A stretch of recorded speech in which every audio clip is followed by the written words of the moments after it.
ya da liberal dəyərlərin daşıyıcısı özünü elan edən cəmiyyətlər bildirirlər ki, multikulturalizm siyasətini həyata keçirmək çox çətindir və bəzən də çox mürəkkəbliklər yaradır. Ancaq biz bu mesajı aydın şəkildə verdik ki, bizim üçün çətin deyil, bizim üçün dəyərlərdir, bizim üçün bu bəlkə də qarşımızda duran əsas hədəfdir. Burada Talış xalqının ədəbiyyatı, Talış xalqının orada folkloru, nağıllar, atalar sözləri və adət-ənənələrlə bağlı bütün məqamlar əhatə olunmuşdur. Və onlar Talış dilində, Azərbaycan dilində, hətta bir çox hallarda başqa dillərdə də nəşr. Atalar sözləri, məsələn, yalnız Talış xalqının atalar sözü yox, Azərbaycanda yaşayan xalqların atalar sözləri bir məcmuədə toplanmış və yayılmışdır. Yəqin işte xalət işlidir. Aykinə samira boyu giləri xaləti bu da.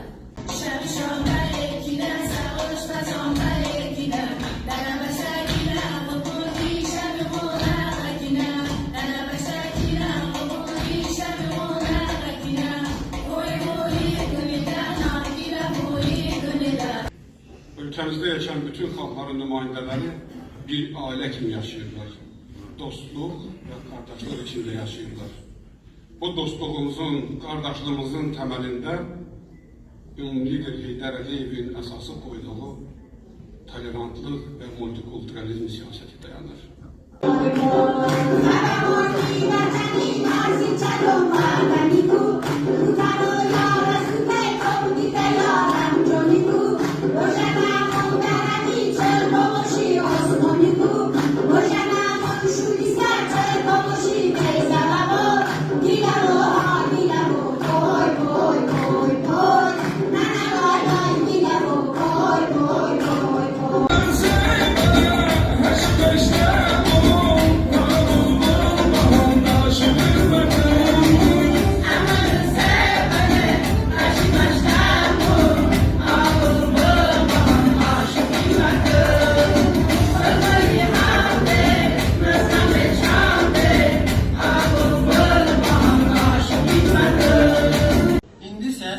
Talış folklorunun araştırmacısı Doktor İlhan Məmmədova verilir. Üzeyir Hacıbəyev Azərbaycanın görkəmli bəstəkarı, musiqişünası Talış xoro barədə yazırdı. Talış xoro zil-bəm üsulu ilə, kollektiv zil-bəm üsulu ilə, kollektiv ifa ilə yanaşı, rəngarəngi ilə də bütün şərq xorundan fərqlənir. Üzeyir Hacıbəyevin məhz təşəbbüsü ilə keçən əsrin 20-30-cu illərində bir qrup görkəmli xanəndələr, musiqişünaslar Talışa izah edilir. Mən ona qədər bildim ki, Talışın ilk mahnılarını, yəni xor mahnılarını, ifa mahnılarını toplayan Müslüm Maqamayev olmuşdur.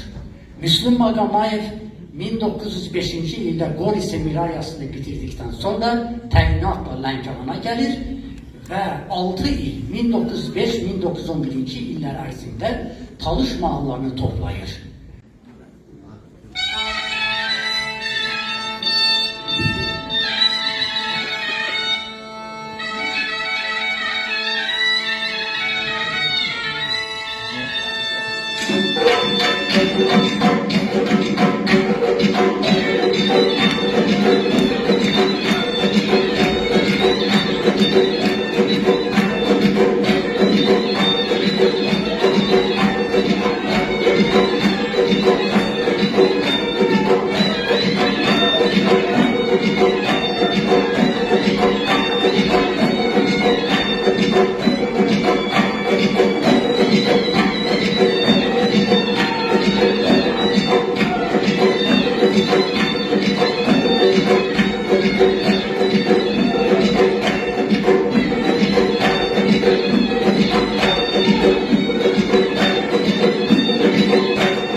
Sevap başım var ekine,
Durud ərizə düstur, hürmətinə, mehmanın, hər vaxtının xeyr olsun inşallah. Bütün Talış eli adından sizi salamlayıb deyirəm. Talış Folklor Gecəsi Məclisinə xoş gəlmişsiniz.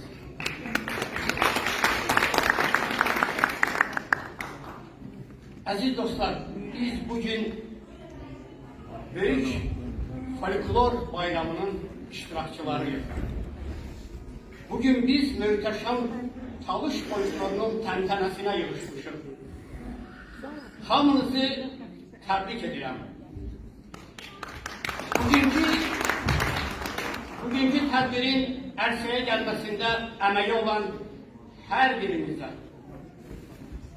bütün folklor ansambullarının üzvlərinə, eləcə də ayrı-ayrı təşkilatların, o cümlədən Lənkəran Astara Regional Mədəniyyət İdarəsinin rəhbərliyinə, 4 rayonun icra aparatlarının rəhbərlərinə, Mədəniyyət Nazirliyinə, Bakı Beynəlxalq Multikulturalizm Mərkəzinə və nəhayət Prezident Administrasiyasının rəhbərliyinə təşəkkür edirəm.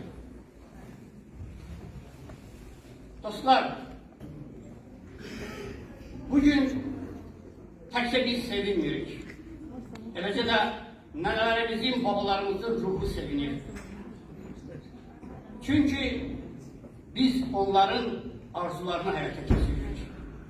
Əizət oluşul, xosa millət.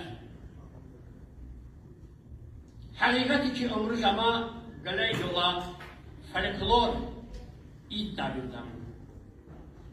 Bizlə ki, hükümet ama çanan bıka, dicenen her şey çamak, kurşun başıklayı. Mesela ki, çaman nanon, babon, bana böyle zengine iş yuhaşta. Evet şumani, hele kardam, o irsi ümite yok. O irsi ben, oma naslon, davinamon. Her şey çamak kaşıkraya, başta irsi soy beşam. İkenen şumani bir idi münasebeti tebrik kardam ve vot edem. Bayramın mübarek Azerbaycan.